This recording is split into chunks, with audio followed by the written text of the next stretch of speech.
My friends traumatized a burglar, but it was so funny we got away with it. In college, I was throwing an endofear party at my house and suddenly felt the need to throw up. Both of the bathrooms were taken, so as a last resort, I ran outside and into the bushes. When I was finally done and looked up, I see my neighbor's window open, which was weird because he was at the party and lived alone. I went over to the window and saw some guy with a travel bag, stuffing everything valuable he could fit inside it. It took me a minute to realize what I was seeing, but when it hit me, I ran back upstairs, telling everyone there was someone robbing the house next door. A few girls called the police, but for the guys, it was already too late. Some of them picked up some brooms, one of them even getting a roll of duct tape, and all ran across to the house next door. The burglar sees them, panics, and tries to leave through the same window. By then, it was already too late because the mob of drunk guys tackled him to the ground and hit him with their brooms.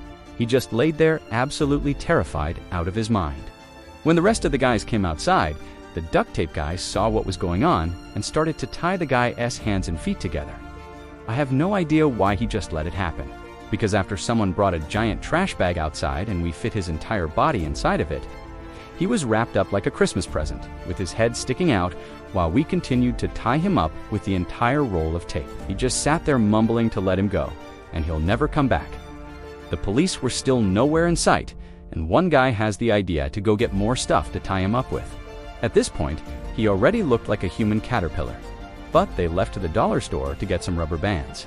10 minutes later, they came back with no bands, but an entire rope.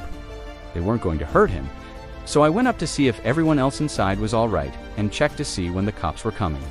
5 minutes later, I come back out to see they had somehow tied him upside down to a lamppost, leaving him hanging there. Everybody was still drunk, and the police response time was already so unbelievably slow that by the time they finally got there, 15 minutes later, we had already brought our speakers outside and kept partying around the human caterpillar. I think someone even offered him some beer, but he couldn't drink it upside down. A few of our neighbors came outside to tell us to turn the noise down, but after seeing the guy and having us explain who he was, they laughed and were just thankful we caught a burglar. The cops came and were desperately trying to seem serious about the whole situation, but we could see them hiding their smiles. They had been searching for this guy for a while and could not believe this was how they catch him. They weren't mad since we were all 18 and didn't hurt him, but the best part was they got him down and put him in their car and literally just drove off while keeping him in his caterpillar.